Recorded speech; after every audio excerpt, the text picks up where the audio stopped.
Boa tarde, bem-vindo à Sociedade Civil. Entre os países da União Europeia foi em Portugal que o abandono escolar mais caiu, mas a percentagem de jovens que abandonam a escola é das mais elevadas a nível europeu. O abandono escolar é o tema deste Sociedade Civil.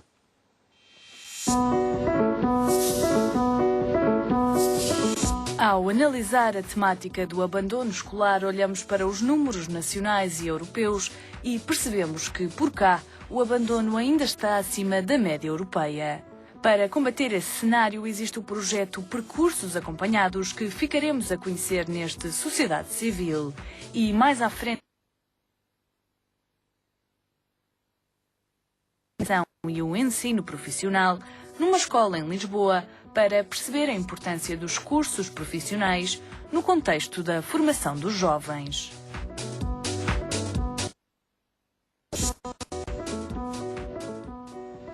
Vamos então, ao longo deste programa, tentar perceber em que ponto estamos a nível de abandono escolar, o que é que tem sido feito para combater este problema e também o que é possível fazer mais. Muito obrigada aos meus 4 convidados desta tarde. Vou começar ali por Manuel Sarmento, bem-vindo, é Presidente da Associação de Desenvolvimento das Comunidades Locais e professor no Instituto de Educação da Universidade do Minho. Imagino que esta questão seja uma questão abordada e trabalhada por vocês, pelo Instituto. Quais são os grandes fatores do abandono em Portugal, do abandono escolar? Muito obrigado. Bom, eu acho que nós necessitamos de analisar o abandono na sua complexidade e nas vertentes múltiplas em que ele, de facto, tem que ser considerado. Se nós considerarmos a escolaridade obrigatória, que, enfim, recentemente passou para os 18 anos, nós temos taxas de abandono que são relativamente residuais. Até ao 9º ano, praticamente, tínhamos 100% da população frequentando a escola. Se a considerarmos aquilo que é designado pelo abandono precoce, portanto, no ensino pós-9º ano, de facto, a nossa percentagem é relativamente inferior à de outros países europeus. Mas, como disse, aliás, na sua peça de abertura, Portugal é um dos países onde se verificou o maior progresso nesse domínio.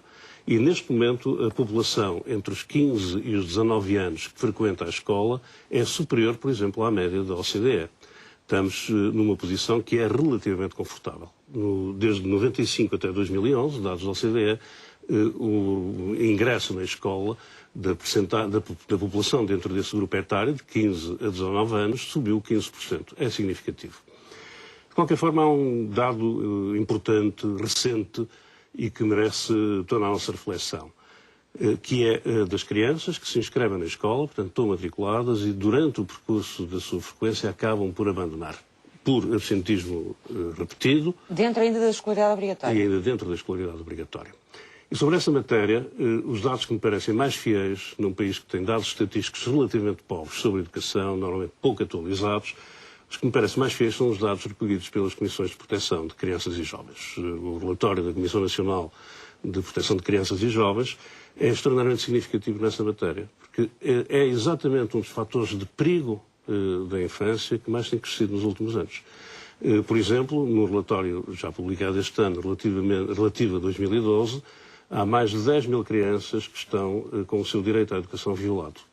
Isto significa que abandonaram a escola ou que têm repetidas ausências à escola, portanto, há um absentismo escolar repetido, sucessivo, e que, portanto, estão em riscos de abandono. Isso significa um aumento relativamente a relatórios anteriores, a dados anteriores? É verdade, são indicadores que mostram, efetivamente, um aumento significativo, quer em relação a anos anteriores à crise, quer dentro da crise, ano após ano, esse aumento. A crise pode ser aqui um fator fundamental? Eu acho que o fator fundamental é exatamente a crise. Aliás, corresponde este grupo que abandona a escola, portanto, foi detectado 10 mil crianças, posso dizer com precisão, foram... já digo aqui o dado concreto, são 10 mil e tal crianças, 10.447 em 2012, portanto, estes dados são relativos a 2012, corresponde às crianças que foram detectadas pelas Comissões de Proteção de Crianças e Jovens. Podemos admitir que há uma porcentagem... A Comissão depois não vai à procura das razões.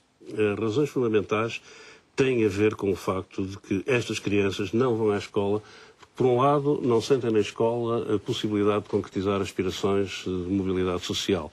e, por outro lado, porque ir para a escola acaba por agravar despesas familiares que frequentes vezes estas crianças não estão em condições de suportar e que as famílias necessariamente também não suportam. Portanto, as crianças não têm muita vontade já de ir à escola, nem muita motivação e depois acresce aí o fator das dificuldades financeiras. As dificuldades da família. financeiras são aqui o fator mais relevante, associado ao Foi facto... o que eu percebi então. Nós, em termos de abandono escolar, temos vindo a fazer um progresso positivo. E importante. E agora estamos a regredir de alguma forma, ou corremos o risco de regredir por causa da crise? É basicamente isso. O ponto é exatamente este. Há uma regressão na frequência da escola e, portanto, no direito à educação das nossas crianças e jovens em consequência da crise. Porque a crise tem dois aspectos fundamentais. Por um lado, o empobrecimento das famílias leva a que as famílias não possam investir, por exemplo, nos transportes das crianças, no equipamento escolar, nos livros, ainda que haja medidas de suporte que, em todo o caso, estas despesas, mesmo que reduzidas, são importantes quando, efetivamente, há um empobrecimento generalizado, há uma quebra no subsídio de desemprego, há uma quebra do rendimento social e inserção. E eu detecto isso no contacto na associação que dirijo, portanto, na zona do Val do Ave, em Guimarães. Este é um fenómeno que hoje se volta a verificar. Mas há uma diferença importante em relação ao passado. É que há 15 anos, 20 anos atrás, poderíamos, com algum grau de probabilidade, admitir que estas crianças abandonavam a escola para trabalhar. Fosse no trabalho agrícola, fosse mais, enfim, comumente no trabalho das manufaturas, do calçado, do têxtil ou ainda na construção civil. Isto não se verifica já. Hoje, o abandono escolar, o trabalho infantil em Portugal é extraordinariamente reduzido, é mesmo residual. Por boas e por más razões. As boas razões é porque houve efetivamente um combate competente da sociedade portuguesa, da sociedade civil, mas também do Estado, ao trabalho infantil. As más razões é que não há crianças a trabalhar porque, por simplesmente, não há trabalho. Portanto, as taxas de desemprego são muito significativas e tudo aquilo que era a estrutura das empresas, vamos buscar, os estaleiros da construção civil que mobilizavam mão de obra clandestina, designadamente crianças, deixou de existir. E estas crianças, adolescentes... Não estão nem na escola, nem no mercado de trabalho? Estão numa situação nem na escola, nem no mercado de trabalho. Circulam por aí, andam por aí. E esta é uma realidade sociológica nova que merece ser estudada, temos acompanhado trabalhado também. É perceber onde é que andam essas crianças, não é? António Pontes Carvalho, bem-vindo também à Sociedade Civil e diretor da Escola Superior de Educação João de Deus. Qual é a percepção que tem sobre este fenómeno, nomeadamente em relação a este fenómeno que me parece recente, não é? Ligado com a crise de... Não é recente. Não, de um regresso do abandono escolar. Não é recente, não é? Aí não concordo. A crise não é recente. O que acontece é que as causas, para além daquelas que foram apontadas, há outras. Eu diria uma causa cultural. Muitas destas crianças que abandonam a escola, os pais também não frequentaram a escola e, portanto, no ambiente familiar... O que me está a dizer é que não é recente este aumento do abandono escolar de novo? É isso? Nós sempre tivemos um grande abandono escolar, comparativamente com os outros países europeus.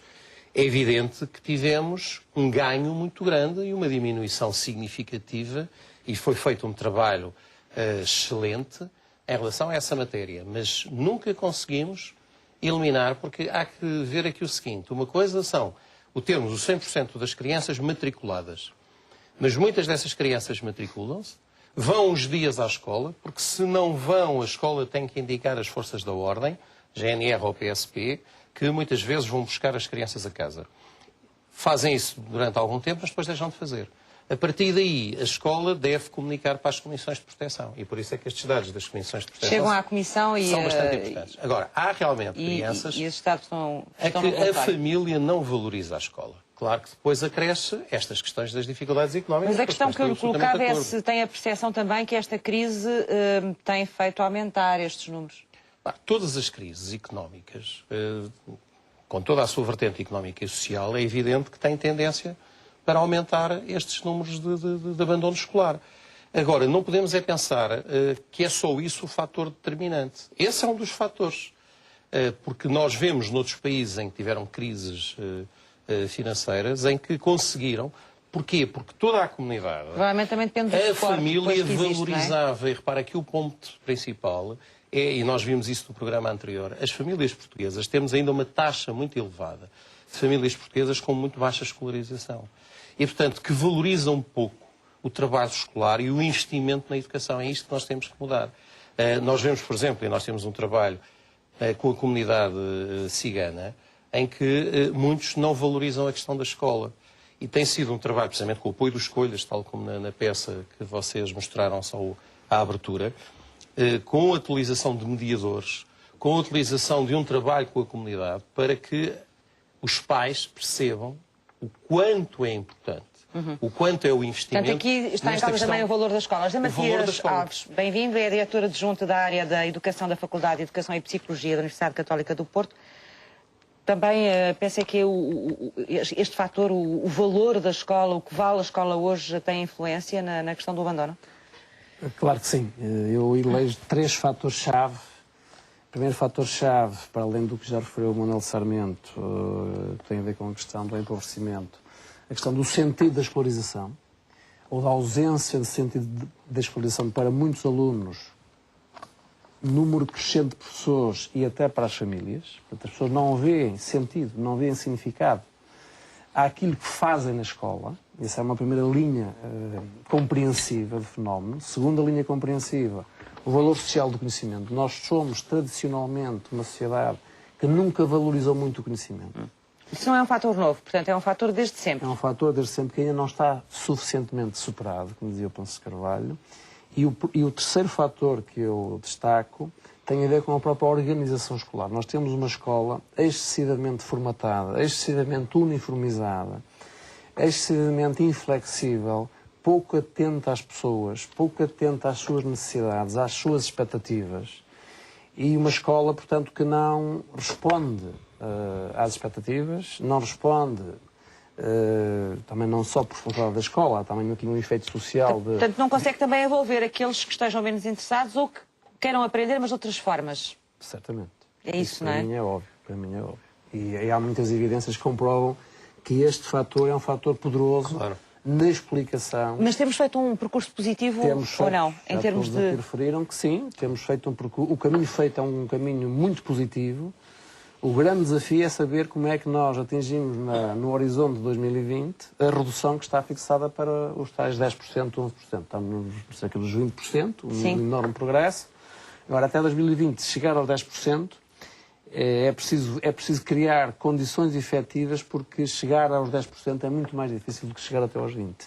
Porque vamos encontrar as tais 10 mil e mais 10 mil e mais 10 mil crianças que o Manuel Sarmento referia, e jovens, que são públicos muito mais exigentes em termos de escolarização e provavelmente aconselharão, se não exigirem, creio que exigem mesmo, políticas muito mais atentas aos contextos, atentas às escolas, à sua dimensão, à sua organização, à pedagogia praticada.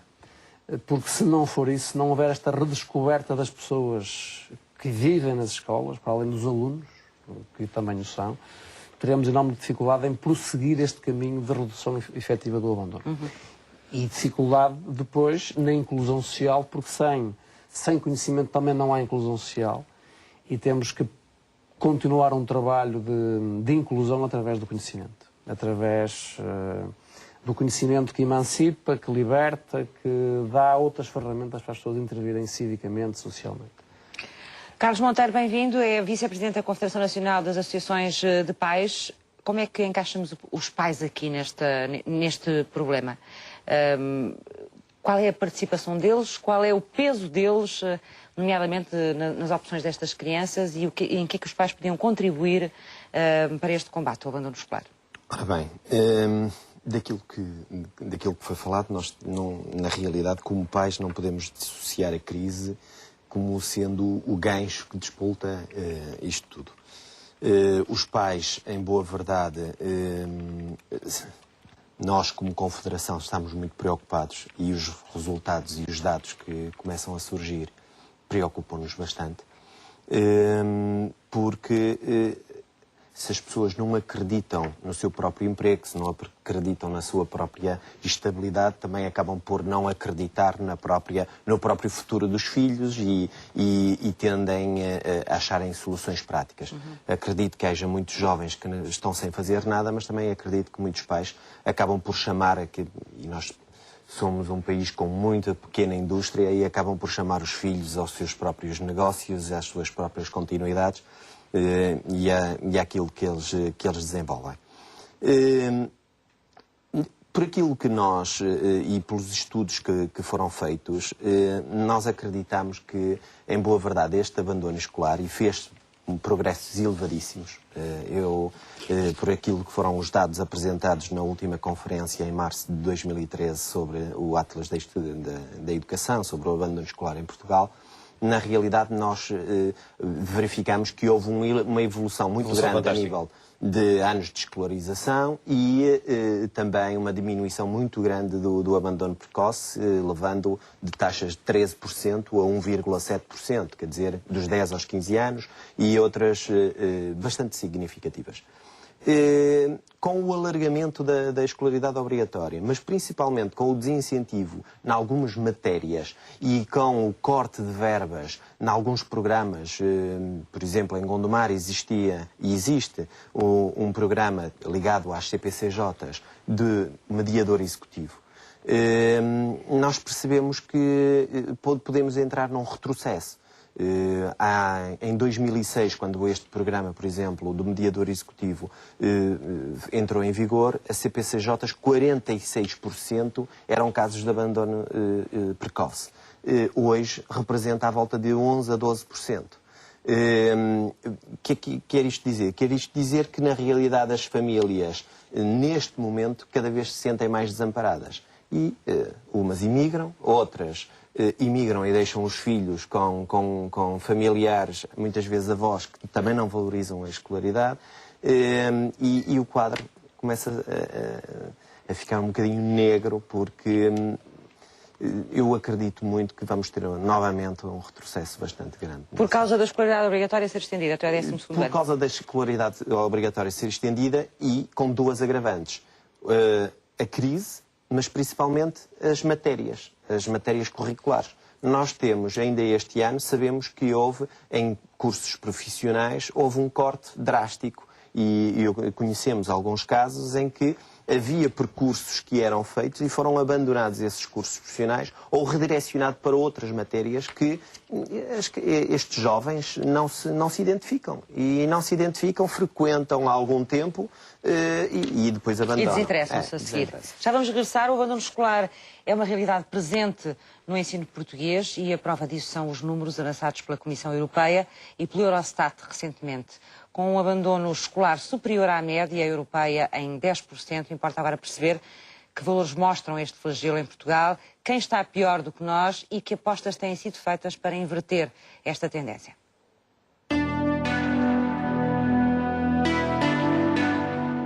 Quando se faz uma pesquisa sobre o abandono escolar em Portugal, percebemos que se, por um lado, somos o país da União Europeia com a maior redução do número de jovens a abandonar os estudos entre 2011 e 2012, por outro, somos os que têm o maior número daqueles que não completaram o ensino secundário. Dados da Comissão Europeia apresentados no Eurostat em abril deste ano mostram que a percentagem de jovens que abandonam o ensino precocemente é agora de 12,8% no espaço europeu, enquanto em Portugal se verificam valores a rondar os 20,8%, ou seja, uma diferença de 10 pontos percentuais. Espanha e Malta são os únicos com uma performance pior do que a portuguesa no que diz respeito ao abandono precoce dos estudos. Para 2020 espera-se uma redução desta taxa para os 10%, mas também que atinja mais de 40% de licenciados entre os 30 e os 34 anos, já que em 2011 esse valor estava nos 26,1%. De notar a aposta no ensino profissional por parte do Governo. A própria Associação Nacional de Escolas Profissionais espera reduzir a elevada taxa de abandono escolar no secundário através do aumento do número de cursos disponíveis e da constituição de turmas com cerca de 20 alunos.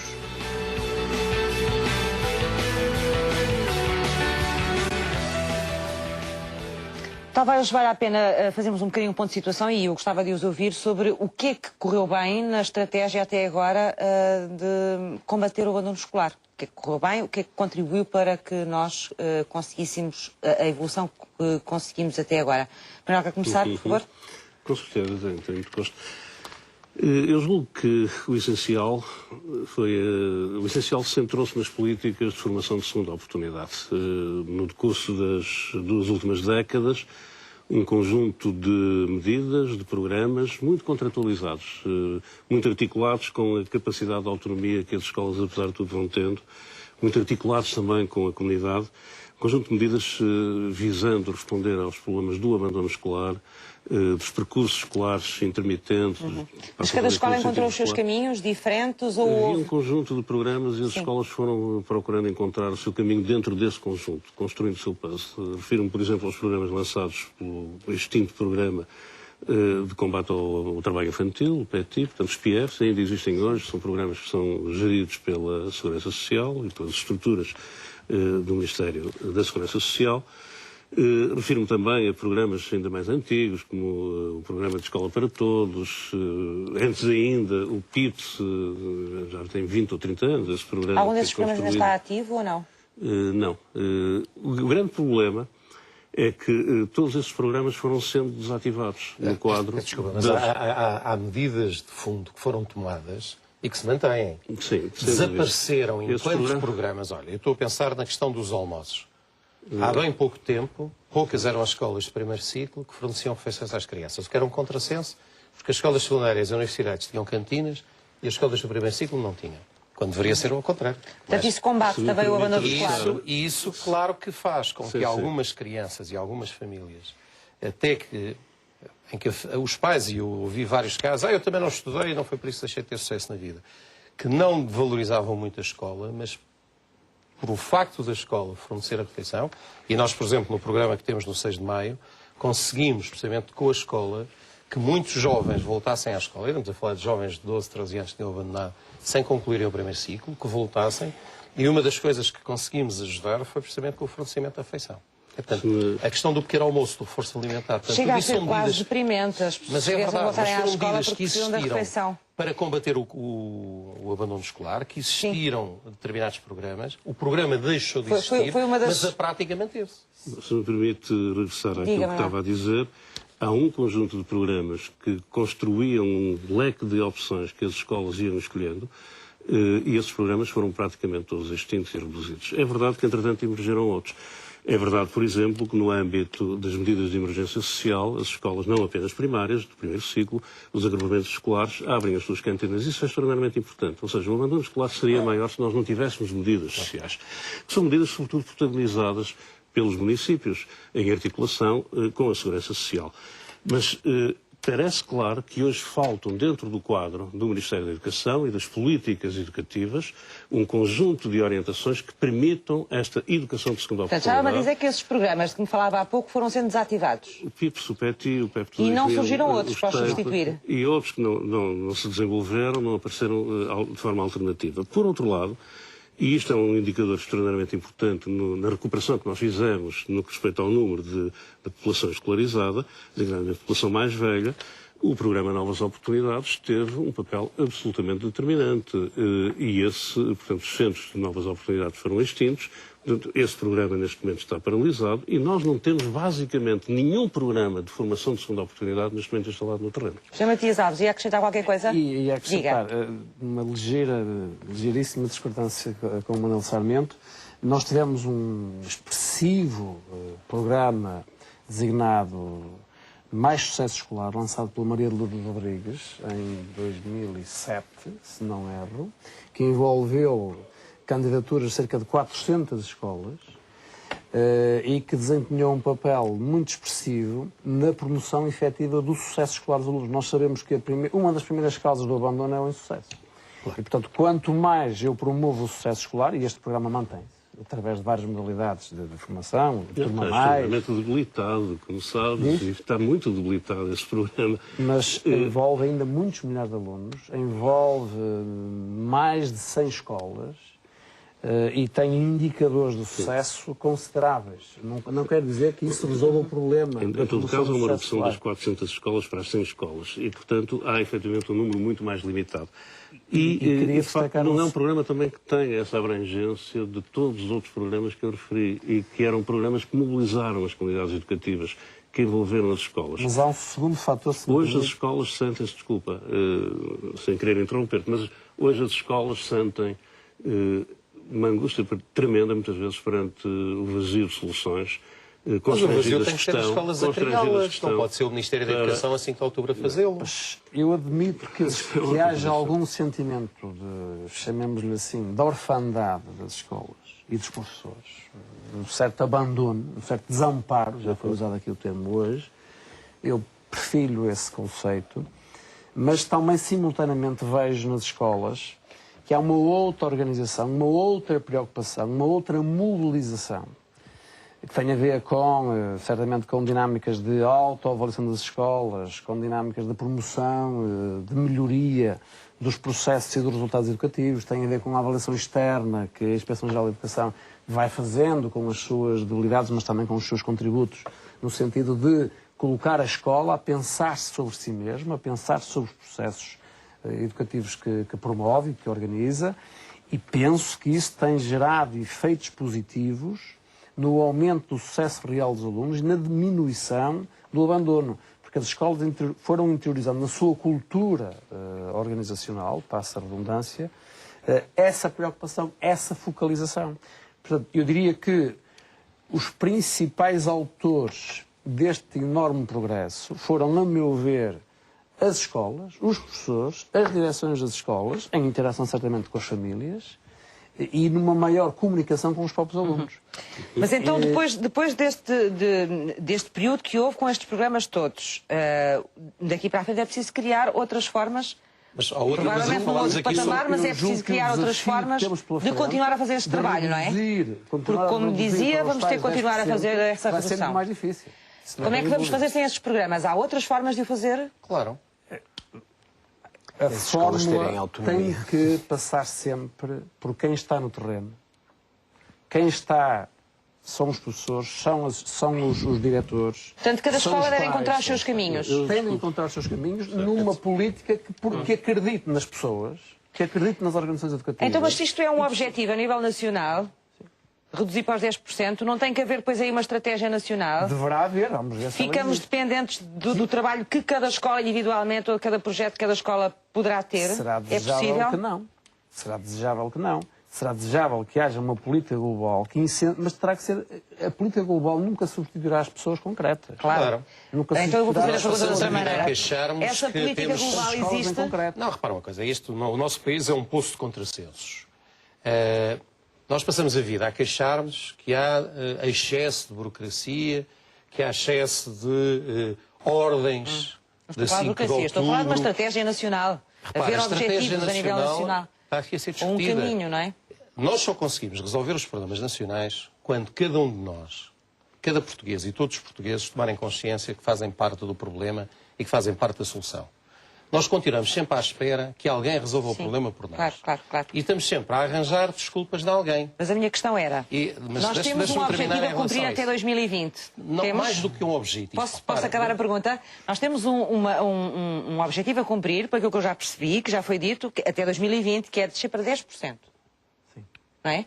Esse objetivo pode ser alcançado ao sabor do trabalho de cada uma das escolas individualmente? Não. Fazendo cada uma delas aquilo que entender para combater esse abandono escolar? Não pode. A minha questão é essa. Acrescento mais. Acrescento que se têm dado passos que estão a entravar esse objetivo. Com a política das mega-organizações, que são ingovernáveis, com uma pedagogia da despersonalização, com uma direção que tem 3.000 alunos no seu agrupamento e tem 18 unidades orgânicas. Isso é impossível. Então o que é que nós precisávamos nesta altura para conseguir caminhar nesse sentido, de cumprir este objetivo?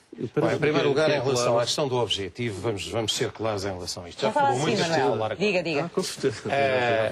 Em relação a esta situação, vale a pena pensarmos o seguinte. Nós continuamos a falar em objetivos e estamos a esquecer. Não estamos a falar de números, estamos a falar de seres humanos. E estamos a falar do futuro do nosso país.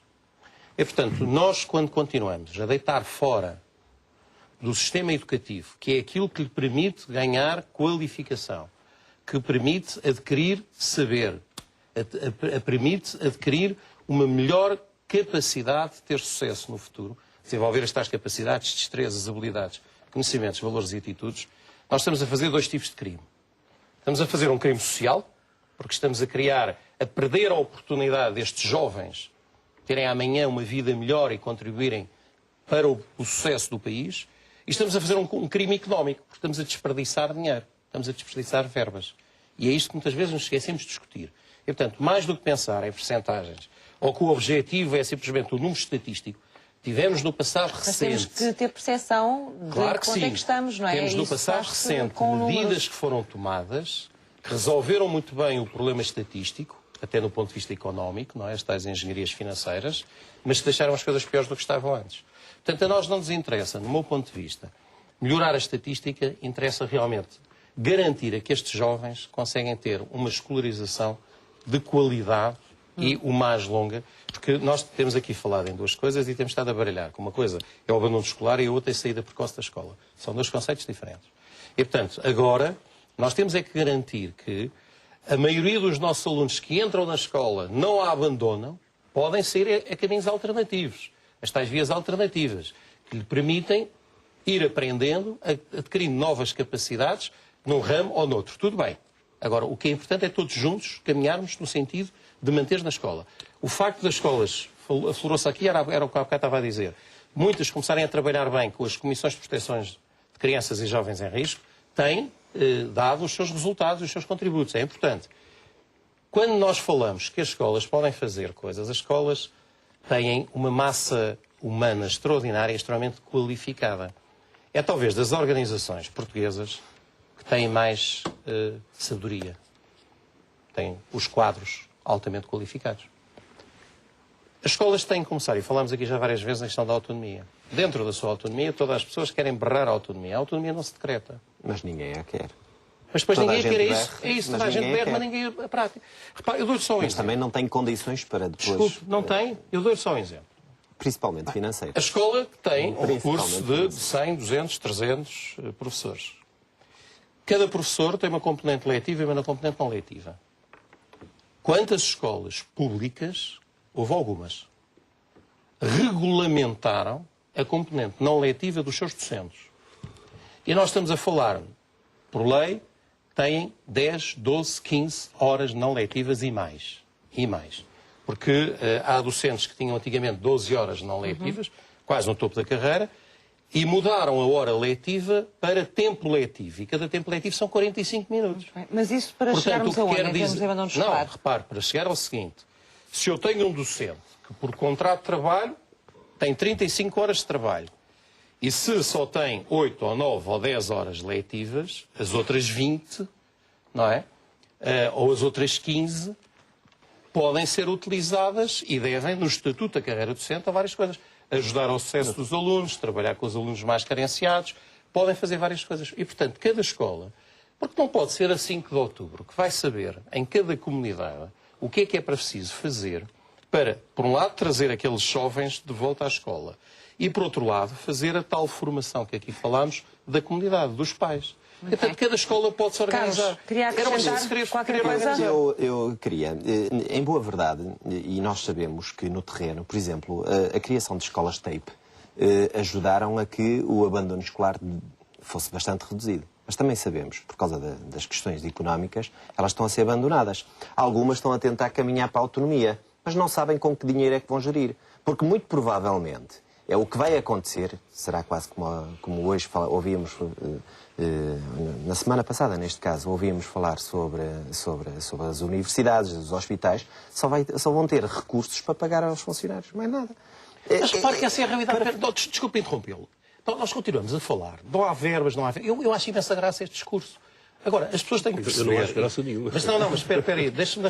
Nós temos uma situação grave que é o seguinte. O Estado gasta mais 8,6 mil milhões de euros do que recebe. Pronto.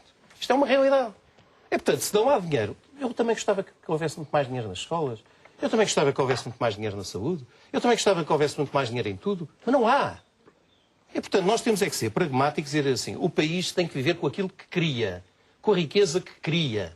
E se nós não criamos mais riqueza, já não é possível viver como vivemos no passado, sempre a pedir mais dinheiro, porque os mercados não sabe, vão continuar se houvesse a autonomia em investir. alguns currículos, Por isso ou mesmo, se calhar a escola tem que gastava-se gerir menos, mais. gastava-se menos e os resultados eram melhores. A escola tem que gerir melhor, a escola tem que gerir melhor com os recursos que tem. E Mas há provavelmente pouco estava a dizer que não há, nem as escolas querem? O problema é exatamente este. É que nós e os pais estão representados nos Conselhos Gerais, são debatidos projetos educativos, são debatidas as questões de assunção ou não das autonomias, mas depois temos recursos humanos qualificados.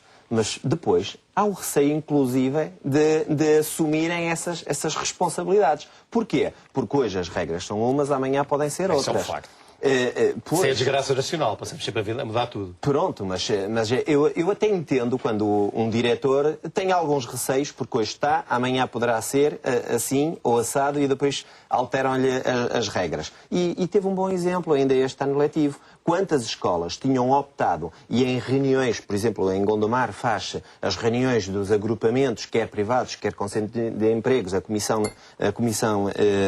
o Conselho Educativo de Gondomar, e em que, mesmo no início do ano letivo, ainda não estava definido, nem sabiam ainda quais eram os cursos que iriam ser autorizados, quais eram os cursos que não iam, se havia repetições, se não havia repetições, e acumular outra coisa, que acontece com as famílias. E aí entra a situação. Muitos pais inscreveram filhos, por exemplo, no ensino dito nas escolas secundárias, mas na esperança, porque lhes tinham dito que se calhar não iria haver aqueles cursos profissionais dos institutos de emprego. Mas nós sabemos que eles vão, à primeira oportunidade, e mesmo porque são remunerados, saem do ensino secundário e vão para o instituto Muito de bem, emprego. vamos ter que ir à próxima reportagem. Já vou dar a palavra ao Manuel Sarmento, que está morto por falar, e ao José Matias Alves também, sobre esta questão. Vou só corrigir a forma como apresentei no início, não é? Porque o Carlos Monteiro não é vice-presidente da Confederação Nacional das Associações de Pais, é membro dessa confederação e é vice-presidente da Federação das Associações de Pais do Gondomar. Correto. Agora é que está correto, não é? Vamos então avançar para a reportagem. A sociedade civil foi até um bairro da periferia de Lisboa para conhecer um projeto integrado no programa Escolhas. O principal objetivo é combater o abandono e o insucesso escolar.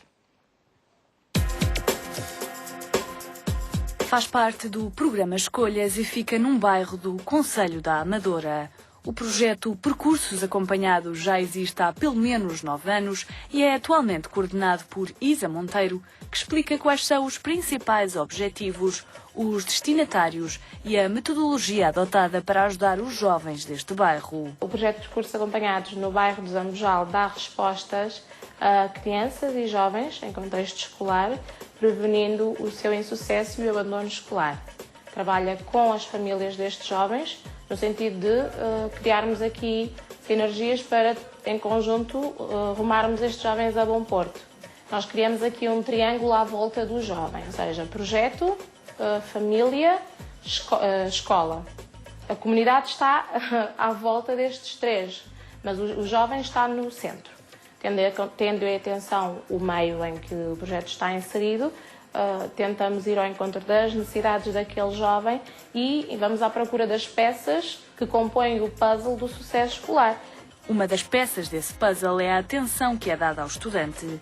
De notar que é frequente os pais destas crianças não terem possibilidade para ir às reuniões de pais e, por isso, o projeto Percursos Acompanhados desloca-se semanalmente às escolas para perceber como tem sido o desempenho do aluno. No projeto Percursos Acompanhados temos, para além de atividades relacionadas com o estudo, temos acompanhamento psicoterapêutico, que faz faz o acompanhamento por detrás, tentando desmistificar outras questões que nós, enquanto professores de sala de estudo, não somos capazes de dar resposta. Depois temos atividades de socialização, que nós sabemos que os miúdos,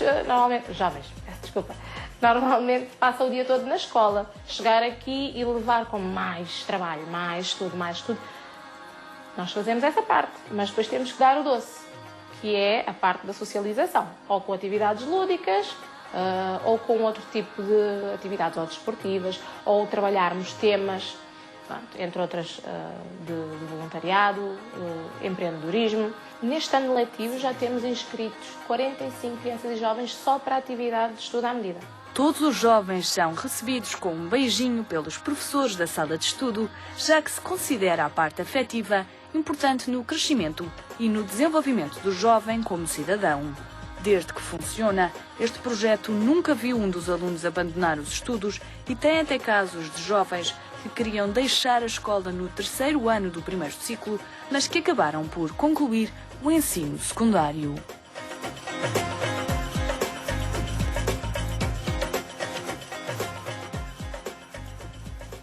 Manuel Sarmento, sei que queria acrescentar coisas em relação à nossa discussão. O que estava Estávamos a dizer há seguramente pouco. era saber se é ou não é indispensável uma estratégia nacional para combater o Foi a abandono questão escolar e que para eu promover a educação dos coloquei, portugueses. sim.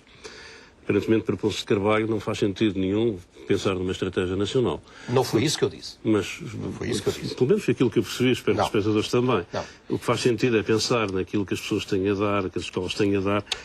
Eu penso que é fundamental hoje, efetivamente, construirmos coletivamente. Isto correspondeu, de facto, durante algumas décadas no país, a um grande consenso, uma ideia de que a educação é um motor fundamental para sairmos da situação de atolamento, de empobrecimento em que estamos. Não é que a educação possa tudo. A educação, aliás, normalmente é responsabilizada por mais do que aquilo que efetivamente ela pode. Mas a educação é essencial. E é verdade que nós tivemos progressos significativos. É verdade que hoje temos uma sociedade mais escolarizada. É verdade que hoje as nossas crianças sabem mais do que sabiam as crianças no passado.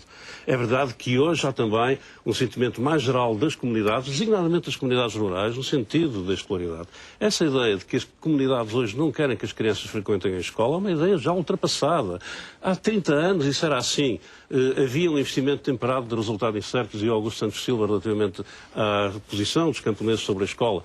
Não é assim. Hoje as crianças camponesas, as crianças dos bairros periféricos vão à escola, as famílias apostam na sua escolaridade e isto é uma conquista importante da sociedade portuguesa.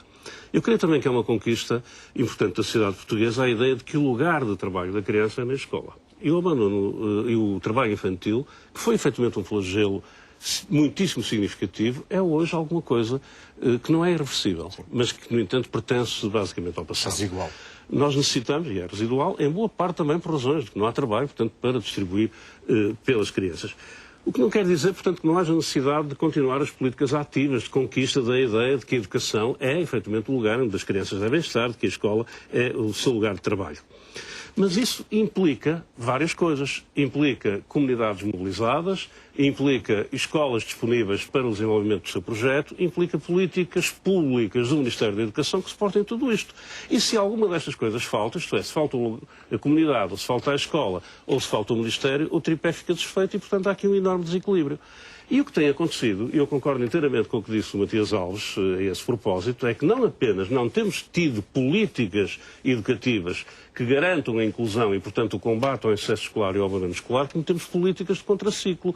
Isto é, no momento em que era mais importante proteger as crianças, as nossas políticas têm sido políticas de desproteção, mais seletivas, de menores apoios educativos, de redução, por exemplo, da intervenção junto das crianças com necessidades educativas especiais, de redução dos dispositivos de controle e de autonomia que as escolas possuem, de desincentivo do trabalho pedagógico dos professores, de despedagogização das escolas, através de mega-agrupamentos, das turmas de grande dimensão, do reforço dos mecanismos e dos dispositivos seletivos, como, por exemplo, nos programas de matemática, introdução dos exames da 4ª classe, etc., etc. E acha que tudo isso vai ter impacto no abandono escolar? Isto tem impacto no abandono escolar.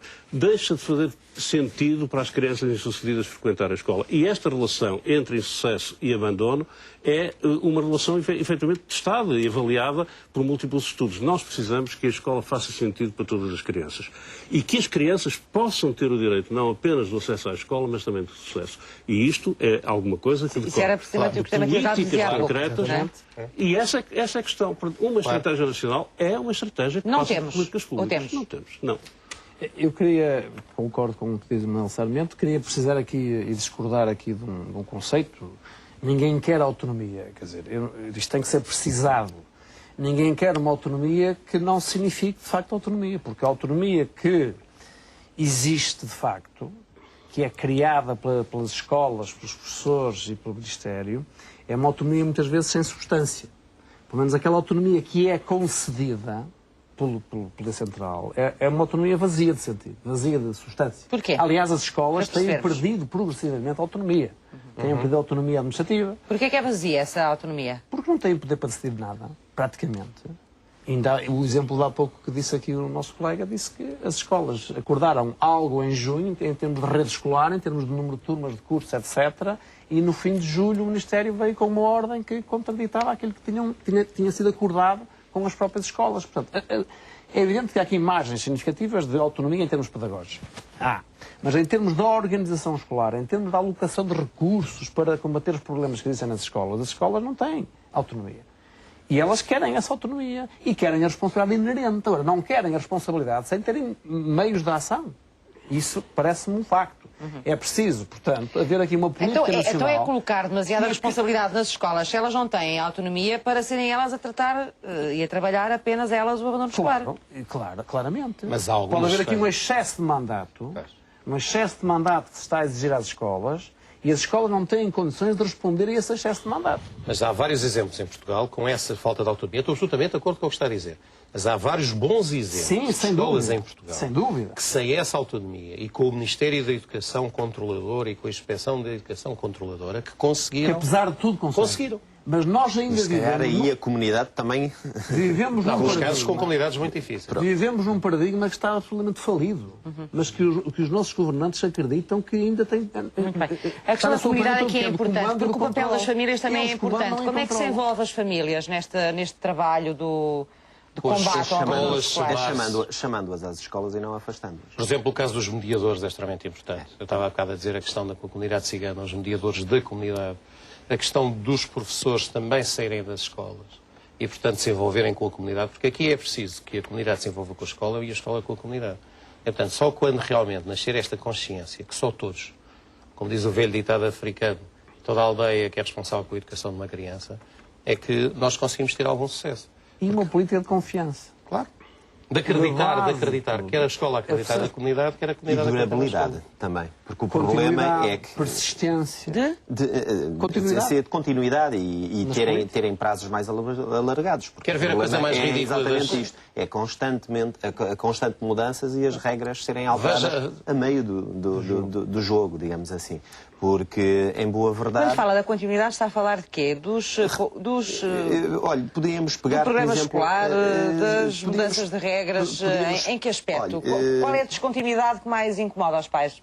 Olha, por exemplo, a definição de cursos em que, a determinada altura, nós ouvimos agora há pouco tempo, no início do ano escolar, que vários pais tinham programado e os próprios filhos tinham escolhido cursos com que se identificavam, mas houve uma reorganização e alguns até tinham que se deslocar para continuar na mesma vertente, na mesma área da qual começaram a iniciar e que regressaram à escola, teriam que se deslocar 30, 40 quilómetros e sem apoio para o transporte. É algo que... Portanto, nada disso ajuda a manter os jovens nas escolas. Exatamente. E quando falamos, por exemplo, nós sabemos de casos de sucesso que basearam-se com apoios paralelos, com a criação de clubes paralelos que envolviam, falou no caso das etnias ciganas, com projetos paralelos que os envolviam e seriam...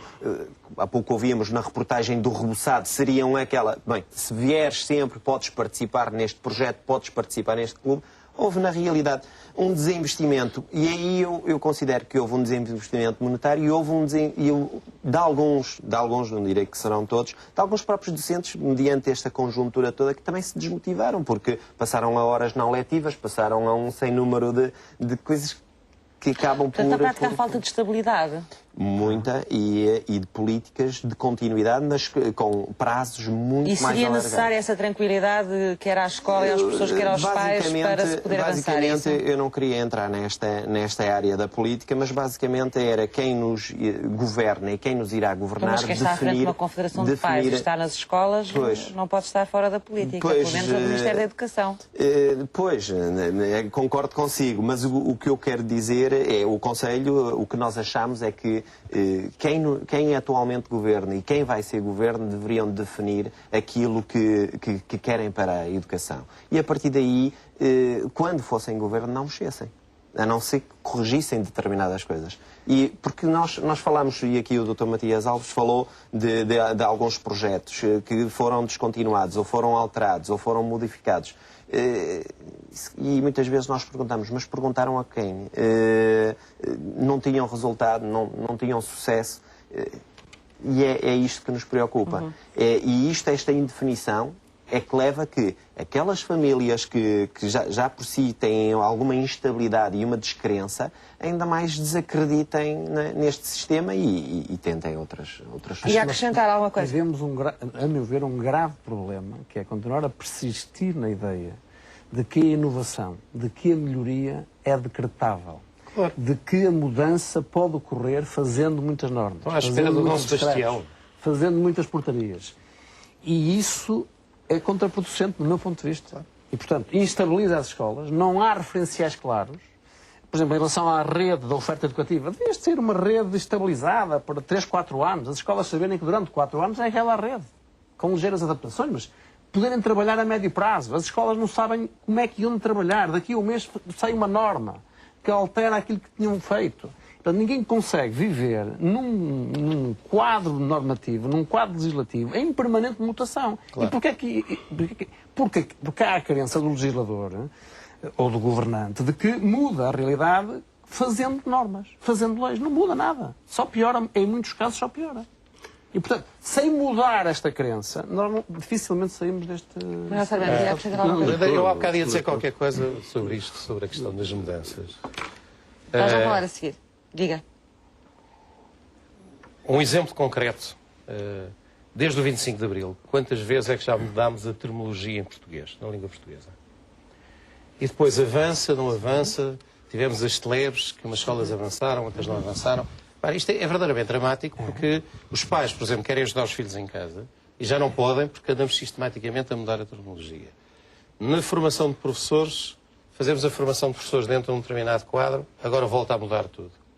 Ainda agora com as metas curriculares, na reunião que tivemos em Caparido, eu pedi, por favor, eu não sei se está mais correto chamar assim ou chamar assado, mas parem de alterar as coisas. Não podemos andar sistematicamente. Se virmos quantas vezes é que mudou a terminologia da língua portuguesa, que é a nossa pátria. Desde o 25 de Abril, passamos a vida a mudar tudo. Portanto, nós não temos medidas a médio e longo prazo. E isto também é um fator de desmotivação. E de desestabilização. Vemos que está a acontecer agora em relação aos manuais, que não estão atualizados com as metas. Passamos a vida a mudar tudo. Eu acho que há políticas nominalistas, certamente, mudanças de nomes, para tudo continuar na mesma, claro. E esse é um dos problemas, mas não é o problema. Eu creio que o nosso problema fundamental é que nós temos uma administração retórica da educação. E são concebidas leis, portarias, decretos para conceber, isto é, para ensinar, para configurar um modelo educativo que depois não tem aplicação na prática. E, portanto, há uma produção discursiva que é uma produção que, não tendo consequência, acaba efetivamente por não ser fundante de outras ações, de outras intervenções para resolver os problemas. E nós não precisamos, portanto, disso. Concordo, evidentemente, quer com a crítica ao nominalismo, quer com a crítica a esse excesso de produção normativa. Mas isso não significa que nós não precisemos de boas políticas e de instrumentos reguladores. Nós precisamos de regulação. Isto não pode ser deixado ao cuidado de cada comunidade, não pode ser deixado ao cuidado de cada escola. Tem que ser deixado ao cuidado da articulação da comunidade, da escola, mas também com esse quadro normativo que funcione como referência, Agora, tem que ter alguma impacto estabilidade. É que estas mudanças constantes têm no combate ao abandono escolar? Para voltar ao nosso tema. O grande problema é que essas mudanças não são... quer dizer, essas mudanças são como um pouco as mudanças do poema camoniano, não é? São mudanças que elas próprias vão mudando e, portanto, há uma enorme descontinuidade na sua consequência. E a razão fundamental que se revela exatamente nessa descontinuidade é que, entretanto, outros fatores, vetores sociais, neste caso claramente a questão da crise económica, que eu acho que é fundamental não esquecer. A crise económica não é um pano de fundo. A crise económica é alguma coisa que altera comportamentos, situações, contextos, formas de vida, modos de funcionamento na escola. A crise económica acaba por prevalecer sobre essas mudanças normativas. Quer dizer, há elementos que são elementos de continuidade, que têm algum prolongamento no tempo e que são eles verdadeiramente aquilo que age sobre a realidade. E, neste caso, o abandono escolar é fruto de uma situação de crise social, de pauperação do país, de empobrecimento, que leva necessariamente a uma situação em que as crianças têm menos possibilidade de estar mais tempo na escola, as famílias acreditam menos que a escola vai dar resposta às suas necessidades de formação e de emprego, e, portanto, em última análise, isso desestrutura... E a escola pode fazer mais do que o que está a fazer social. neste momento ou não? A escola tem feito muito, é importante também dizer isto. Os exemplos que por vezes referimos, quer com os mediadores, quer com os projetos de cooperação com a comunidade, com as CPCJs, quer no âmbito do uso da autonomia de facto que elas realmente têm, as escolas vão fazendo muito. É importante dizer isso. E este trabalho é em larga medida invisível. É um trabalho sobre o qual nós não temos muitos elementos relevantes na comunicação social. Estas coisas não são faladas. Fala-se da crise, fala-se do problema, mas não se fala da resposta à crise e da resposta aos problemas. Não seria possível termos os dados que nós temos de progresso significativo se não fossem as escolas. Isso é absolutamente verdade, não é retórico dizer isto. Se não fosse este trabalho de cooperação, este trabalho de articulação. Agora, é verdade que hoje as escolas sentem-se numa situação de alguma perplexidade. Elas querem fazer mais do que aquilo que sentem que têm condições para fazer. Elas gostariam de estar mais envolvidas na criação de condições de bem-estar aos seus alunos do que efetivamente podem estar. E, por outro lado, é verdade que sobre as escolas, hoje a agenda não é a inclusão, o sucesso, a educação de qualidade, mas é a pressão para a seletividade, para a apresentação de resultados, para a competição e para a contração de custos. Esta é a agenda. Portanto, há uma agenda que é, em boa medida, exógena à escola e que contraria aquilo que é o esforço endógeno no sentido do desenvolvimento de uma educação verdadeiramente ao serviço das suas crianças e jovens. Já vamos voltar, vamos para a próxima reportagem e nesta reportagem vamos perceber de que forma se pode combater o abandono mantendo os alunos motivados. Numa época em que o abandono escolar em Portugal chega perto dos 21%, importa saber o que pode ser feito para combater este flagelo, mas não só. É preciso manter os alunos interessados, oferecer-lhes condições para que não abandonem a escola e corresponder às expectativas. Os cursos profissionais existem há 20 anos no nosso país. No entanto, há um marco que tem a ver com a evolução desses mesmos cursos, que é quando eles começam a ser selecionados na escola pública, nas escolas secundárias públicas. Isso aconteceu em 2008. Se nós analisarmos a evolução da taxa de abandono escolar, vimos que ela se situava naqueles anos antes de 2008 à volta dos 35%, ia descendo, mas ia descendo de forma muito suave. A partir de 2008 e em 5 anos desce cerca de 15%. Nós identificamos claramente este reforço positivo no decréscimo do abandono escolar com a medida da abertura das escolas públicas à oferta do ensino profissional. Há uma diversidade nas ofertas. Deixamos de ter um currículo igual para todos, que funciona da mesma forma e nos mesmos tempos de sul a norte do nosso país, e passamos a ter ofertas que são desenhadas em função quer dos interesses dos alunos, quer dos interesses económicos das regiões e das próprias empresas. E nesta especialização da formação, há um aproximar aos interesses do aluno que faz com que ele aumente os seus níveis de motivação e de empenho e que faça com que consiga ultrapassar as dificuldades de modo mais fácil. Com áreas tão diversificadas como as artes do espetáculo ou a segurança e higiene no trabalho, os cursos de ensino profissional querem dar resposta às necessidades do mercado de trabalho e aliciar os jovens para uma via que lhes ofereça emprego rapidamente. Para isso, são criados programas com uma forte componente prática. Há uma componente de ligação à formação em contexto de trabalho, pelos chamados vulgos estágios, que neste momento estamos a reestruturar. A oferta dos cursos profissionais, por exemplo, alargou neste momento a componente de formação em contexto de trabalho. Passou de cerca de 400 e poucas horas para 600 a 800 horas. Portanto, há aqui um duplicar praticamente da componente de formação em contexto de trabalho, exatamente para permitir uma maior ligação das empresas à própria formação académica. Países que nós consideramos como países que estão um pouco mais desenvolvidos do ponto de vista económico do que nós, como por exemplo a Alemanha, têm uma percentagem muito superior de alunos neste tipo de sistema profissionalizante.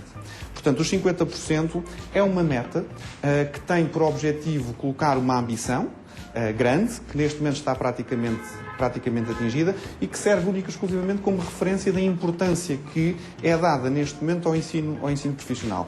A Agência Nacional para a Qualificação e o Ensino Profissional quer que metade dos alunos do ensino secundário optem por cursos deste género. Para isso, estão a ser adotadas estratégias e está a ser dada mais atenção aos alunos para que estes passem a sentir-se acompanhados e parte de um projeto que desenvolve parcerias com as empresas onde querem trabalhar.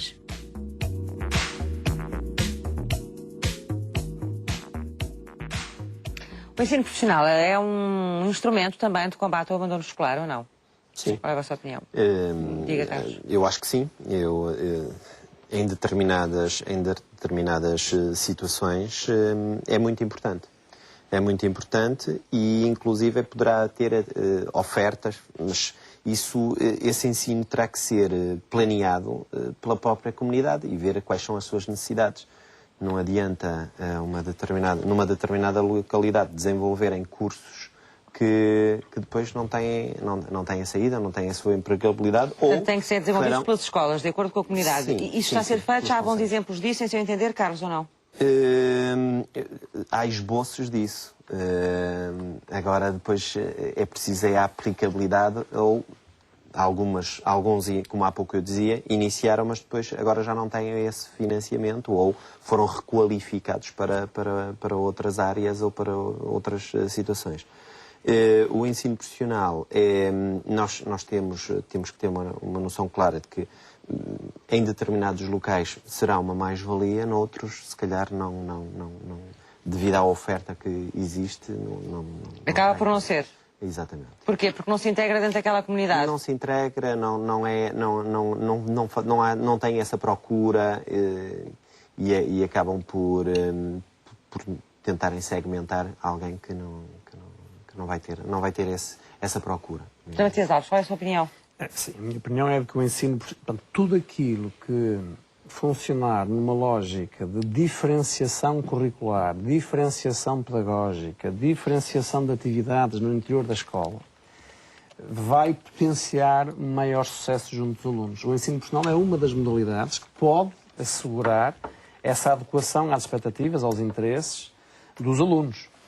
É preciso, de qualquer forma, não restringir ao ensino profissional ou ao ensino vocacional a responsabilidade de promoção do sucesso escolar dentro da escola.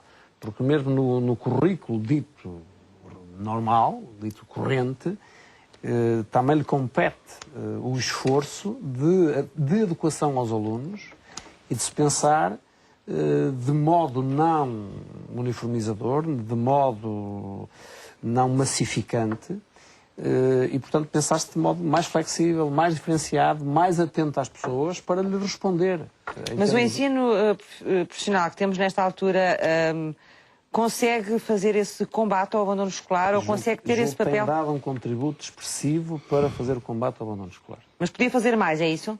Podia fazer mais se as escolas tivessem mais capacidade de tomarem decisões, claro, e se houvesse uma democracia mais deliberativa e não tanto uma democracia quase só representativa e onde os atores centrais que conhecem a realidade têm pouco poder de decisão. E, portanto, nós temos aqui também um problema de déficit de democracia deliberativa, de confiar às pessoas o poder de decidir, o poder de fazer e o poder de responder pelas decisões que tomaram. Nós temos que considerar também a existência de abandono da própria formação e educação profissional. Portanto, o problema do abandono escolar não é um problema do abandono das vias regulares de ensino. É o problema do abandono da escolaridade, designadamente da educação profissional. Por exemplo, as taxas de abandono dos cursos de aprendizagem são extremamente elevadas. São demasiadamente elevadas. O que significa que há um problema de desenho desta formação profissional que não pode ser escamoteado. É necessário considerar seriamente esse problema do desenho dessa formação profissional. E ainda que essa formação profissional seja fundamental e que ela tem que impregnar-se transversal a todo o sistema educativo, é fundamental que ela não se constitua como o reduto dos alunos insucedidos, daqueles que não têm vocação para mais nada, então vão trabalhar, ou então vão fazer uma formação para o trabalho, que é, em boa medida, inspirador de muito deste discurso que nós ouvimos acerca daquilo que é o modelo alemão. Bom, o modelo alemão é um modelo de estratificação das vias escolares. Numa sociedade multicultural como é a sociedade alemã, essa estratificação significa, de facto, uma estratificação por comunidades. É raro, por exemplo, encontrar estudantes filhos de imigrantes portugueses no ginásio, portanto, no nível mais elevado do ensino secundário. Estão muitas vezes naquilo que é a formação dual da empresa e da escola. E, por isso mesmo, o modelo alemão é dos modelos mais controvertidos no debate educacional contemporâneo. Portanto, não é um modelo consensual. É, pelo contrário, um modelo extraordinariamente polémico pelos efeitos sociais que produz. E esses efeitos sociais não podem deixar de ser analisados quando se pretende fazer a expansão da educação e formação. De qualquer maneira, não é o modelo que temos em Portugal. Não é o modelo que temos cá. Que não é. Mas caminhar para aí seria efetivamente um passo atrás. Nós, nessa matéria, temos algumas experiências que me parecem experiências sucedidas. O José Matias Alves esteve ligado a algumas delas, por exemplo, no âmbito das escolas profissionais. Os cursos no âmbito, por exemplo, dos PIEFs, dos Planos Individuais de Educação e Formação, que ainda estão em curso, são cursos que fazem uma articulação muito forte entre aquilo que é uma educação de facto para todos, com um plano formativo que visa garantir o acesso de todos os portugueses e portuguesas a um conjunto comum de conhecimentos e de saberes, com uma formação especializada, designadamente no local de trabalho. Mas o erro em que nós podemos cair é pensar que são as empresas que vão resolver o problema. E de que o problema do abandono escolar será resolvido quando tivermos as crianças, em vez de estar na escola, dentro das empresas a aprender uma profissão. Essa visão é completamente errada. Nós precisamos de fazer articulações, precisamos de uma formação profissional que seja transversal, que seja capaz de se articular com a formação dentro daquilo que são os objetivos genéricos estão consagrados na Lei de Base do Sistema Educativo. Mas se não resolvemos o problema com as crianças empregadas, não resolvemos o problema com as crianças a seguirem para o ensino superior, como é que resolvemos o problema? Agora fiquei baralhada. Não, temos que resolver o problema dessa forma, através da educação no sentido de prosseguirem para o ensino superior, no sentido de obterem uma formação profissional. Portanto, tem que haver respostas múltiplas. Essas respostas têm que ser articuladas. E não podem ser deixadas ao cuidado das empresas. Este é um problema do país. É o país que tem que resolver esse problema, não podem ser as empresas que não vão resolver. Muito bem, é dar resposta ou saída a estes alunos, não é? Designadamente num modo como os próprios cursos são organizados. O seu currículo, estrutura, etc. Eu estou de acordo com o que disse o Matias Alves, eu acrescentaria aqui uma coisa, que é realmente a valorização social. Já aqui fomos falar, mas nunca é demais falarmos nisto. A nossa comunicação social volta meia volta, sempre que há desempregados, o que gostam mais de batalhar é não sei quantos desempregados licenciados. Repare o seguinte, nós agora estamos a assistir à entrada de jovens que terminaram o 12º no ensino superior. Cerca de 50% dos jovens que neste momento terminam o ensino secundário não seguem para o ensino superior. Isto é verdadeiramente dramático. Porque nós já temos uma taxa muito baixa de frequência do ensino superior e ainda vai ser maior, até porque também temos a questão do abandono a nível do ensino superior. E agora eu queria dar porquê? Porque verdadeiramente não há da parte da sociedade portuguesa uma verdadeira valorização da progressão e da aquisição desse saber e desse conhecimento. Eu estava-me a recordar o diretor da Escola Marquês de Pombal, em Lisboa, que dizia que não compreendia os seus jovens que terminavam o curso técnico-profissional, a meio do curso já tinham um emprego. Mas, em todo o caso, eles tinham um número muito baixo de candidatos. Portanto, parece haver aqui um contrassenso. Se todos os jovens que enverdavam por aquela via tinham um emprego, porquê é que não havia maior número de jovens a ir por esse caminho? Porque, efetivamente, nós continuamos a não valorizar essas vias alternativas. Continuamos a pensar que há uma única via e, portanto, só quando realmente as escolas tiverem autonomia para poderem oferecer a diferença, de acordo com as necessidades de cada comunidade, e que essas diferenças sejam valorizadas, não pensando que só alguém que está na 5 de outubro é que sabe exatamente o que é bom para cada escola, não conseguimos. Deixe-me dar 2 exemplos. 2 escolas que eu visitei, 2 escolas públicas. Uma em Inglaterra, em que a escola tinha uma determinada verba para contratar o professor de educação musical, mas como tinha no seu quadro alguns professores que tinham alguma experiência e se sentiam à vontade para poder lecionar a educação musical, a escola, em vez de gastar a verba a contratar o professor de educação musical, gastou a verba a comprar instrumentos musicais. E tinham a escola extremamente bem equipada. Aqui em Portugal, se calhar, isso era impensável. Até porque quem faz a contratação é o Ministério da Educação. A escola não tem essa possibilidade. Outro exemplo, no Texas, Estados Unidos da América. A escola, em vez de comprar, isto cá seria impensável, a escola tinha a verba para equipar as cadeiras e as mesas, e em vez de gastar o dinheiro a equipar com mesas, aquela escola não tinha uma única mesa, tinha a mesa só no refeitório, nas salas de aulas não havia mesas, havia tipo uns puffs, havia várias coisas, e gastaram o dinheiro todo em termos de equipamento de laboratório e em termos de apoio à investigação científica. Estamos a falar de uma escola de primeiro ciclo. aqui seria impensável. Claro que teve uma questão de gestão e... É uma questão de gestão, é uma questão de autonomia. É questão da comunidade. Esta escola, por exemplo, nos Estados Unidos da América, trabalhava muito com várias empresas e dentro da comunidade pensou o que é melhor para estes nossos alunos? O que é melhor para esta nossa comunidade? Que tipo de resposta é que nós temos que dar? E podia dar. E não tinha, com certeza, lá o senhor inspetor dizer, mas desculpa lá, onde é que eu estou o dinheiro? O que é que fez com isto? Portanto, é este tipo de respostas esta questão do abandono escolar diversificadas. distribui-se de uma forma igual pelo país ou há zonas mais problemáticas do que outras? Há regiões... As estatísticas mostram isso. Se não se importa, um pouco esta ideia que me parece que é necessário, enfim, de alguma forma, debater e discutir. Nós temos uma sociedade que valoriza demasiado a doutorice e que, por isso... Valoriza pouco. A doutorice, a licenciatura. Não, pelo contrário. Por isso é que nós temos tão pouco...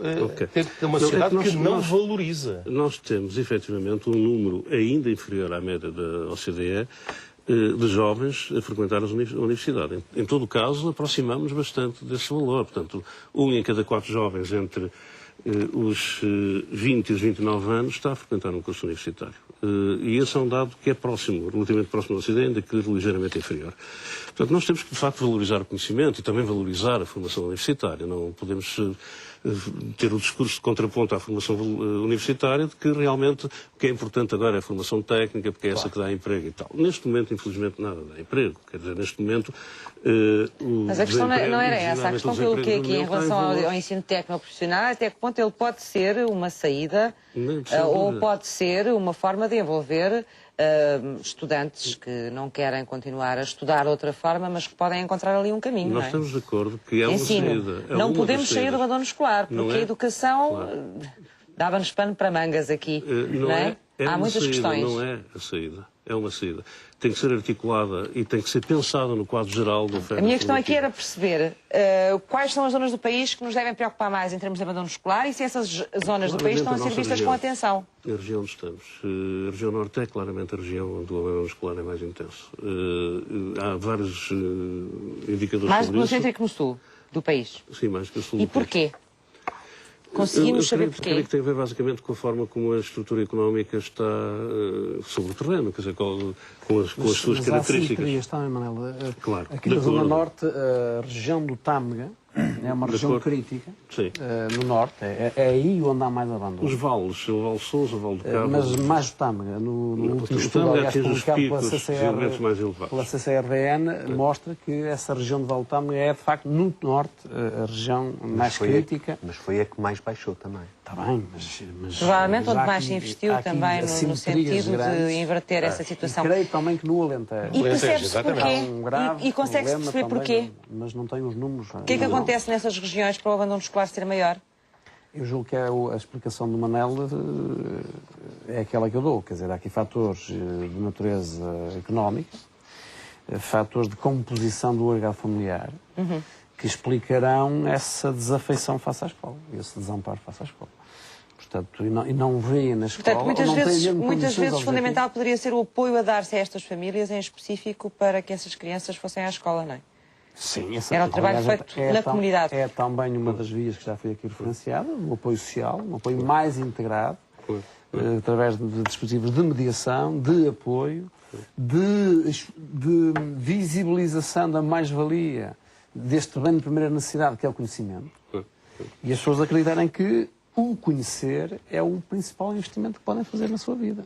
E responsabilizar mais as famílias também. Nós estamos quase no final e eu gostava de saber, se quiserem acrescentar outras coisas podem acrescentar, como é óbvio, a informação que achem que possa ser útil, mas gostava um bocadinho de perceber, depois de vermos aqui em que ponto é que estamos, o que é que vamos ter que fazer daqui para a frente, ou o que é que falta fazer, para onde é que vamos caminhar neste combate ao abandono escolar. Carlos, vou começar aqui.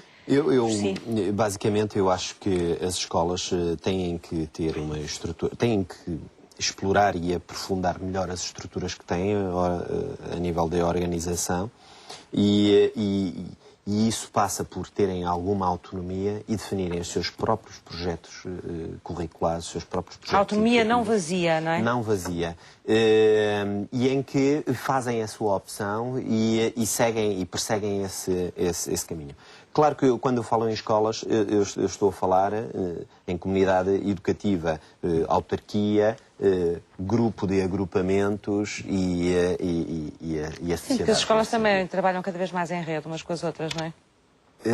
Não concordo. Não o desejável. Sim, e depois ainda há muitas que preocupam-se muito com o seu quintal. E não é à toa. Se as escolas se ajudassem umas às outras, se houvessem sinergias, também podiam resolver alguns problemas, não é? Eu dou-lhe um bom exemplo. Há escolas que têm uma escola secundária ao lado de uma escola, de um agrupamento de segundo e terceiro ciclo. A escola secundária pode estar a 50% da limitação e a escola básica não aceita ninguém para um quinto e um sexto ano porque está lotada. Portanto, a autonomia é fundamental. Não vale a pena prendermos exemplos, Carlos, não vamos ter tempo. Porque não larga, a autonomia é fundamental para fazer este trabalho. Mas uma autonomia em que quem está na gestão, eu não partilho em que não possa ser um decente, pode ser um decente, mas quem está na gestão tem que se despegar de muitas situações.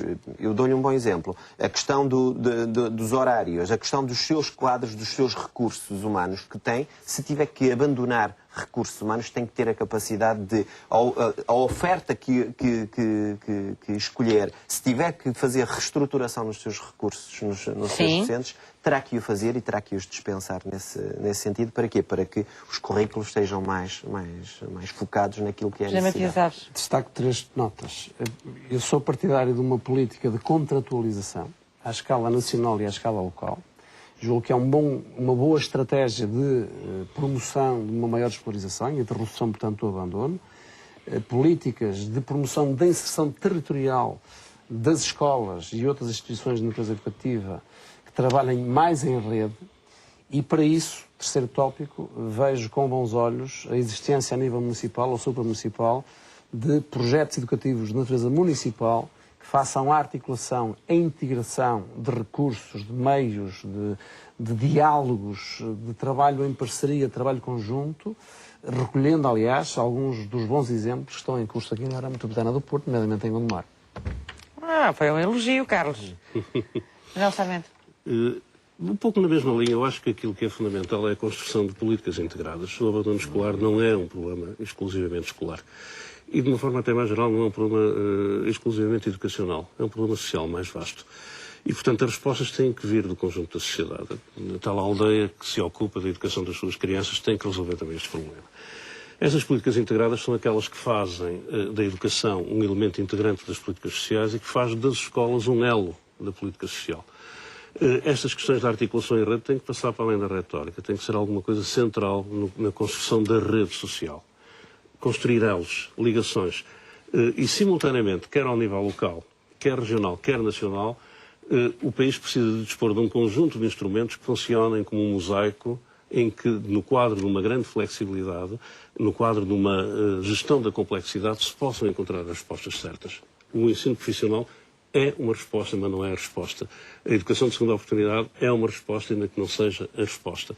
A diferenciação curricular é uma das respostas, ainda que não seja a resposta. Nós temos que articular respostas múltiplas dentro de um quadro geral em que a comunidade, as escolas e o Estado, através do Ministério da Educação e de outros ministérios, se articulam numa estratégia global capaz, efetivamente, de fazer da educação aquilo que é fundamental. Um direito de quem a frequenta, um valor para o país e uma condição de progresso.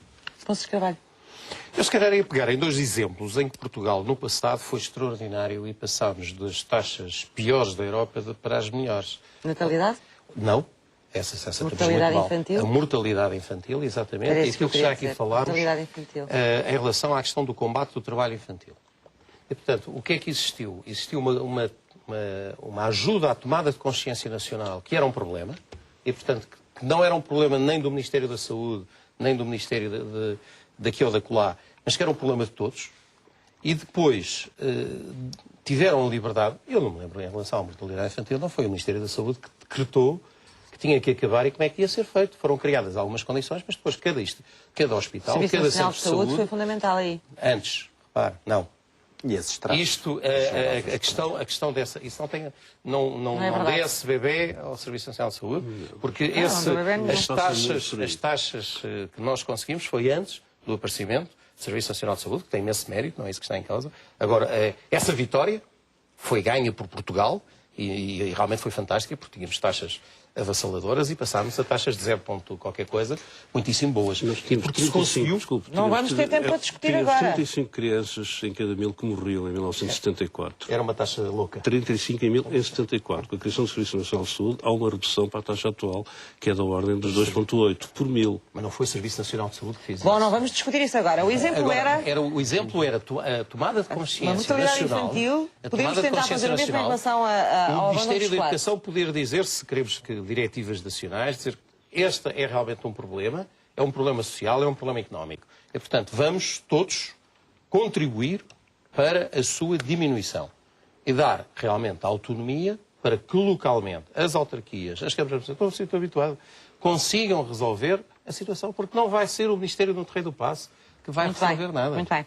Vamos avançar. Há cursos de cozinha para diabéticos e não só, que vamos conhecer agora nas respostas dos parceiros.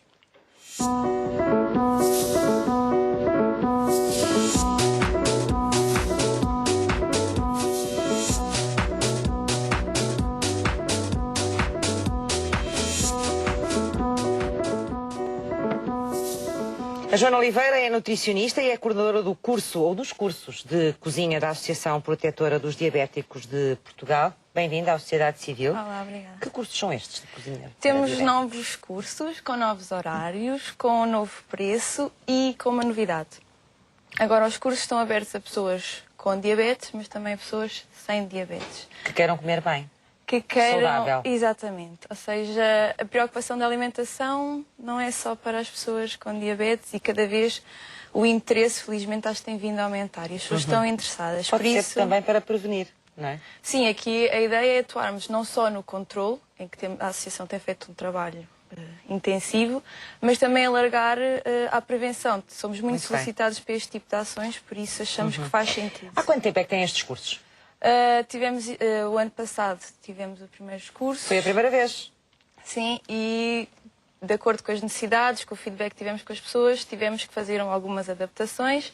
Por isso mudámos os temas, o preço também é diferente e de facto achamos que vai correr Bem este ano. Vai exatamente. correr melhor. Estão a aperfeiçoar. Sim, exato. E então estes cursos vão funcionar aonde e como é que a gente se inscreve? Pronto, os cursos vão ter lugar na Escola da Diabetes, onde temos uma cozinha fantástica. É em Lisboa. Exatamente, no Rato, na Rua do Sim. Sol ao Rato. Podem inscrever-se através do nosso site ou ligando. No nosso Facebook tem as informações todas. Começa já dia No 23. site da Associação Protetora dos Diabéticos de Portugal. Exatamente. Certo? Ou no Facebook oficial. Ou na da página do Associação. Facebook. Exatamente. Portanto, é só inscrever, é só pôr o nome e escolher o curso. Tem vários à escolha, não? Tem vários à escolha. Ou seja, dia 23 de outubro temos o primeiro, que é sobre marmitas. É só um dia? É só um dia, das 5h30 às 8h. São todos assim? Sim, são Só de todos um dia? assim. Sim, 2h30. Sim. Pronto. A ideia é ser... Isto é para as pessoas, não são para profissionais de saúde. A ideia é ser como aqueles workshops. São de conhecimentos cozinha. para as pessoas aprenderem, Exato. praticarem e Enquanto o depois chefe porem vai em prática em cozinhando casa também, algumas né? receitas, Claro. a dietista vai sempre explicando porque é que se está a fazer assim, porque é que se pode fazer assado. Ou seja, é estratégias, dicas para que as pessoas possam, na prática, melhorar a sua Muito bem. alimentação. Então, mas estava-me a dizer que o primeiro vai ser em outubro, agora dia 23, que é sobre as marmitas. Sim, que Conselhos agora... sobre como usar as marmitas. Sim, utilizar as sobras do jantar, ingredientes que há O que é que se sempre pode em casa. levar na marmita, Exatamente. etc. Como é que se Receitas conservam os simples, alimentos muito na marmita. rápidas. Muito Pronto. bem. Depois temos um sobre pratos apetecíveis, metade das calorias. Assim, pratos de Coisas que saibam lasanhas, bem e que não risotos, façam mal. e tentar torná-los um bocadinho mais saudáveis. Depois temos um que eu acho também muito interessante, que é legumes para miúdos. Estratégias, especialmente para os pais, como é que podem inserir Os legumes na alimentação dos miúdos sem eles darem muito Exatamente. por ela ou sem se queixarem. Pois. Sem rejeitarem. Exato. Não é? E depois temos outro, que é pratos com baixo índice glicémico. Fala-se muito do índice glicémico. No controle da diabetes também é um fator importante. Mesmo quem não tem diabetes começa a ouvir falar, a querer saber. Às vezes há muitos mitos relacionados com este conceito e por isso é fazermos alguns pratos, explicar estratégias para diminuir o índice glicémico, de facto, dos pratos. Diminuir os açúcares, não é? Não? Não só isso, mas também. Mas muito, não é? É o que as pessoas conhecem melhor, talvez. Sim, mas depois lá está, há outras estratégias, há outros alimentos, fibra, ou seja, há vários conceitos que vamos introduzir. Acho que será um curso bastante interessante. Muito bem. E depois, por doces. último, em dezembro, já a pensar no Natal, Quem diria? doces quase sem açúcar. Quase. Assim, mais saudáveis, em que sejam É para ajudar a preparar o Natal, não é? Exato. E para que os diabéticos Acaba também por ser possam ter um uma- Natal docinho, Exato. sem exagerarem no doce. É isso? Exatamente. Portanto, e vão dar dicas também. Isto vai ser já mesmo em cima do Natal, quase. É no dia 11 de dezembro. Sim. Muito Exatamente. bem. E agora, as pessoas já me disse que se podem inscrever através da página do Facebook ou através do site da associação. São muito caros estes cursos? Quanto é que nós tivemos- custa cada um ou depende do curso? Não, cada curso é 20 euros por pessoa. Achamos que é um valor dentro do mercado, está abaixo. Pronto, então acho que achamos que é um valor razoável. Quantas pessoas estiveram lá o ano passado nestes cursos?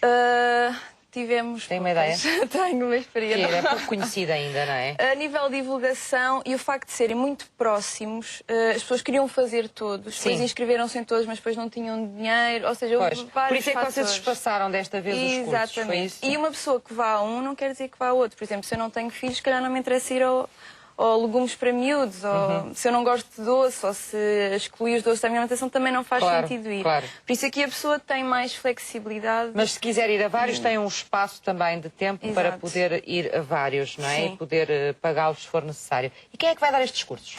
Vamos ter um chefe de cozinha connosco, que trabalha connosco e que está muito ligado também à área da diabetes, e vamos ter sempre uma especialista em nutrição, ou uma dietista ou uma nutricionista. Ou seja, o chefe vai cozinhando, as pessoas vamos conversando, vamos falando sobre o que está a ser feito, algumas pessoas poderão participar, ajudar, descascar coisas dá sempre jeito, não é? E por isso vai funcionar assim, uma forma descontraída, um pouco informal, mas que sejam transmitidos de facto os conceitos importantes e que seja um momento educativo. Que a pessoa saia de lá, não é aprender aquelas receitas, não é tão isso, aprendi a fazer uma lasanha. Não é tão isso, é saber, ok, eu faço aquilo e aquilo outro, aquela receita, como é que eu posso torná-la? Eu aprendi que assim, se eu em vez de pôr as natas, em vez de, posso fazer um molho bechamel, isso dá para a lasanha, dá para o bacalhau com natas, ou seja, para dicas, estratégias que sejam transversais. E que possam tornar a alimentação mais saudável. Exato. Não é? Joana Oliveira, obrigada. Obrigada, por ter vindo apresentar eu. aqui os cursos da Associação Protetora dos Diabéticos de Portugal, cursos de cozinha para diabéticos e não só. Exatamente. E não só, não é? Exatamente. Obrigada. Obrigada. Estamos quase no fim de semana e a agenda de hoje traz algumas iniciativas dos parceiros da sociedade civil, nas quais pode participar aproveitando o tempo livre.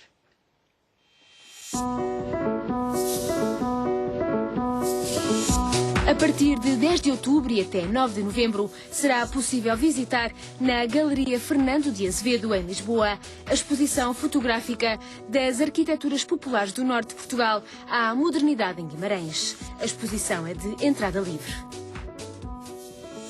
O Palácio de Montserrat, em Sintra, recebe até 24 de novembro a exposição Enchantment at Montserrat, da pintora britânica Thelma Chambers. Trata-se do resultado de um ano de residência artística em Montserrat, que permitiu à artista trabalhar o tema da natureza neste local.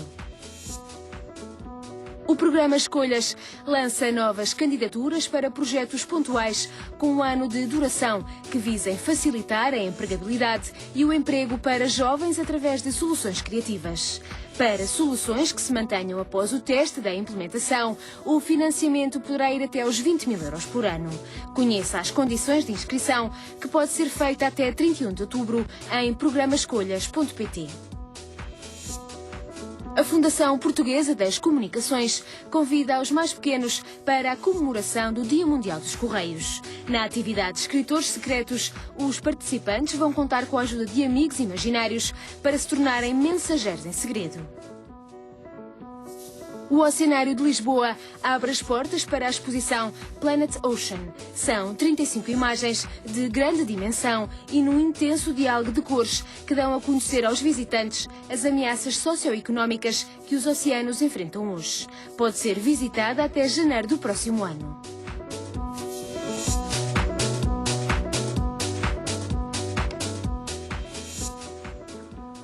Estamos no fecho do Sociedade Civil. Vou-lhe deixar 2 sugestões de leitura, livros que saíram recentemente. Um deles que é best-seller, do Khaled Hosseini, O Menino de Cabul. É um romance. E depois a nova história da imprensa portuguesa, das origens a 1865, uma investigação do José Tengarrinha. Muito obrigada aos meus 4 convidados desta tarde. O Sociedade Civil volta na segunda-feira com um programa dedicado às enxaquecas. Sabe-se que 10 a 15% da população portuguesa sofre deste problema e a doença pode ser incapacitante. Os outros temas da semana já sabe que pode procurá-los na página do Sociedade Civil, no Facebook. Se quiser, deixe perguntas para ver respondidas aqui. Tenham um bom fim de semana e lembre-se que Sociedade Civil somos todos nós.